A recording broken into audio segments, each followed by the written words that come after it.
To be or not to be, that is the question. Hamlet. Cast of characters. Horatio, Hamlet's best friend. Ophelia, Polonius's daughter. Hamlet, Prince of Denmark. Gertrude, Queen of Denmark, Hamlet's mother. Ghost, Hamlet's father, recently deceased. Laertes, Polonius's son, Ophelia's brother. Polonius, chief counselor to Claudius. Claudius, King of Denmark, Hamlet's uncle. Hamlet.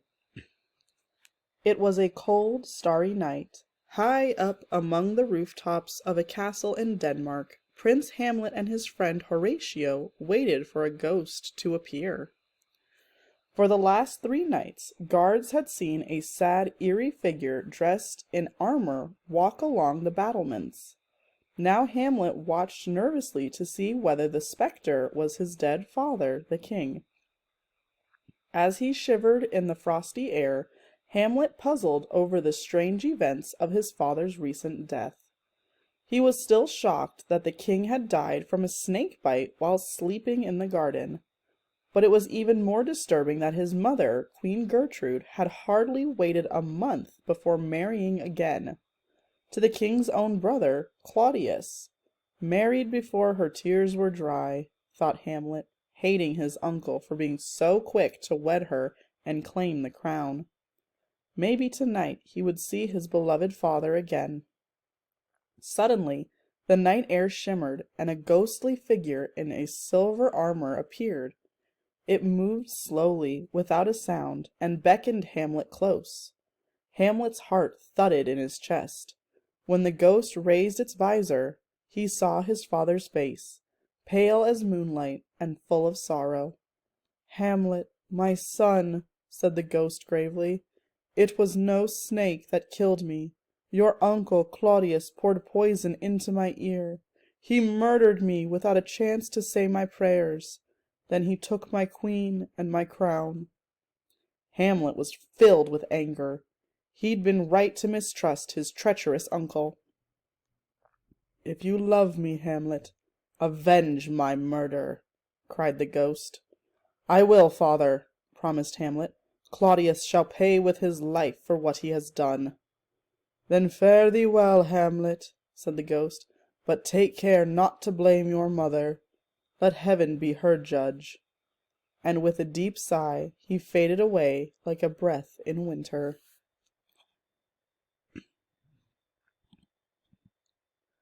Hamlet and Horatio agreed not to tell anyone what they'd seen, but Hamlet was haunted by his terrible secret. If only he could have turned to Ophelia, the gentle girl he had grown to love before he went away to college. But since his return, Ophelia had refused to see him. Hamlet didn't know that she had been forbidden to speak to him by her father, Polonius, who feared that a prince could never truly love a girl who wasn't of the same noble birth. In Hamlet's eyes, it seemed that Ophelia didn't love him any more. Feeling betrayed by everyone around him, he now wondered who he could trust. Day after day, Hamlet struggled to decide what to do. All he could think about was his promise to avenge the king's murder. Could he believe the ghostly apparition? Maybe it was an evil spirit wishing to tempt him. He had to be sure before he could act. Hamlet's mind became so full of turmoil that he hardly ate or slept. The more exhausted he became, the more strangely he behaved. He brooded about, unshaven and disheveled, talking out loud to himself. People whispered about him. "They think I've gone mad," Hamlet thought scornfully, but this gave him an idea. "Let them believe it," he decided.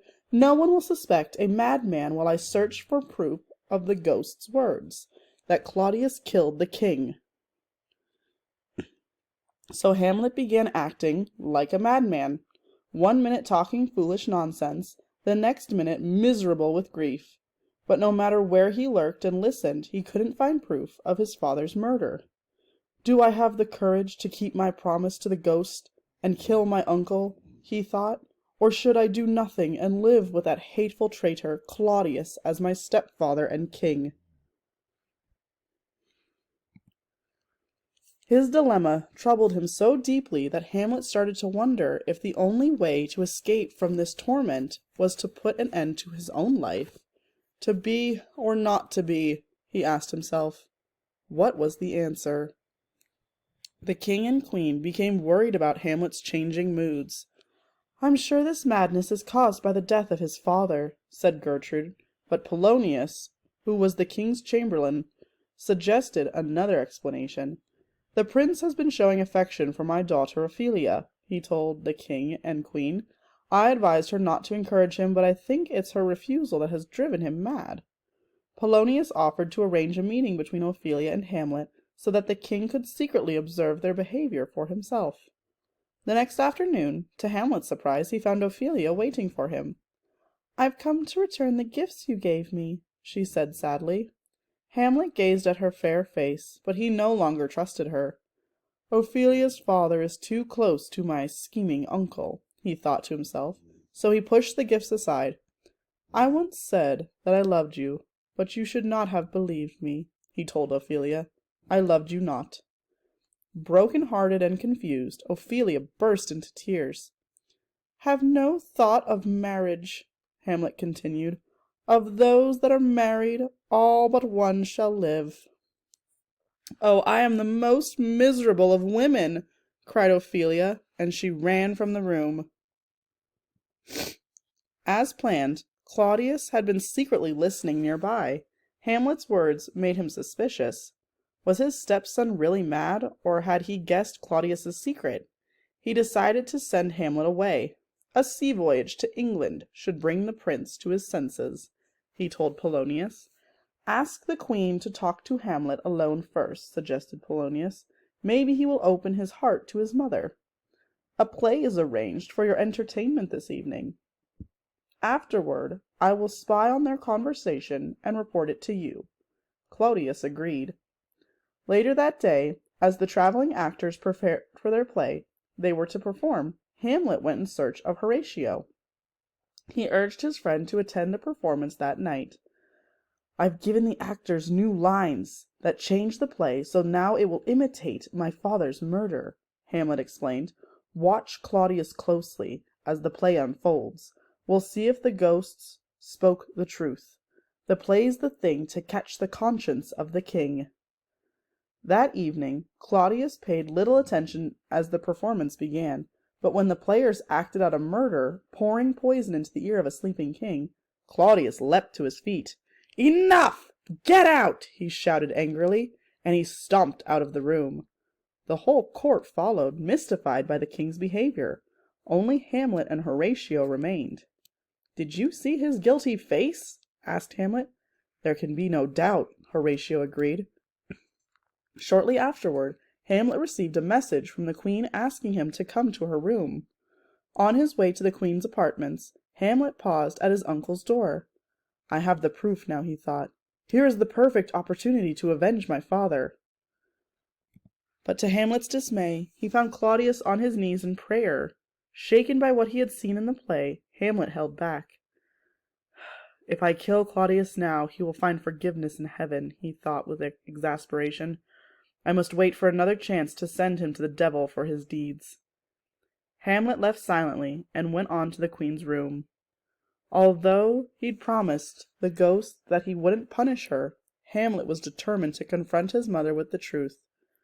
"I will speak daggers to her," he told himself, "but I will use none." Queen Gertrude was waiting in her chamber. "Hamlet, you have offended your uncle," she told him. "Mother, you have betrayed my father," he replied. Gertrude was suddenly frightened by the look of madness in Hamlet's eyes. "I fear you have come to murder me," she cried. "Help! Guard!" "Help! Guard!" echoed a voice from behind the curtain. Hamlet swung, and thinking that Claudius must have slipped into the room to eavesdrop on their conversation. "Now here's the chance to punish my father's murderer," he thought, and he drew the sword and thrust it into the curtain.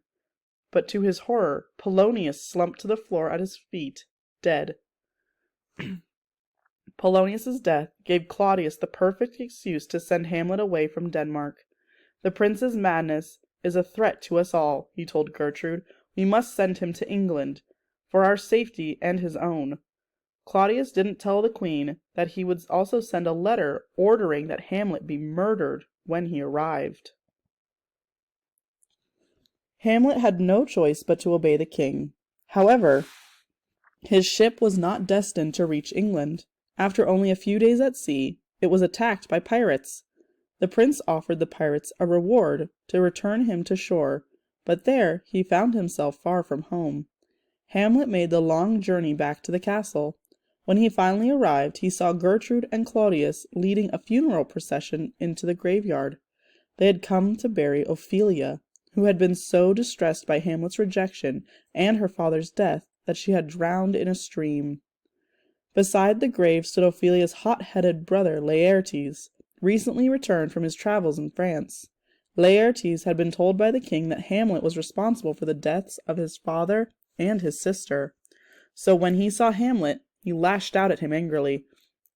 "The devil take your soul, prince!" he cried. But Hamlet could only stare at the coffin strewn with flowers that lay before him. "I loved Ophelia," he said tearfully. 40,000 brothers could never match my love." Claudius was alarmed by Hamlet's return. He set about devising a new plan with Laertes to get rid of him. The king arranged a fencing match between the two young gentlemen.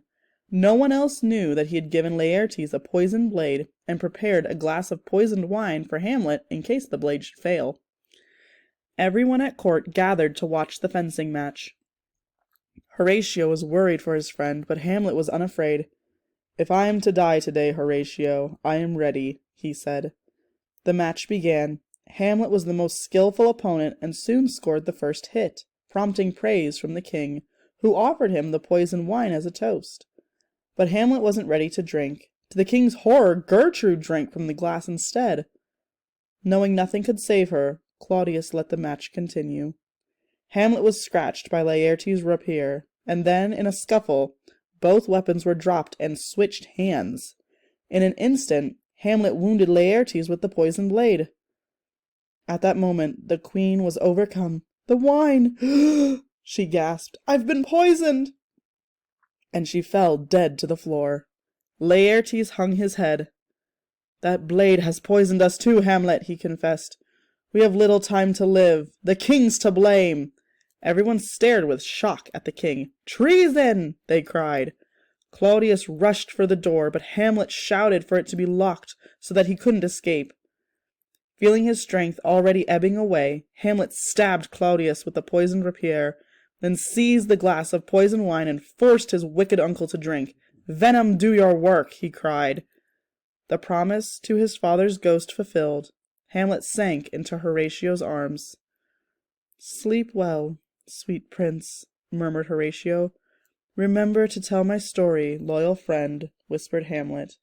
And with that, the Prince of Denmark died.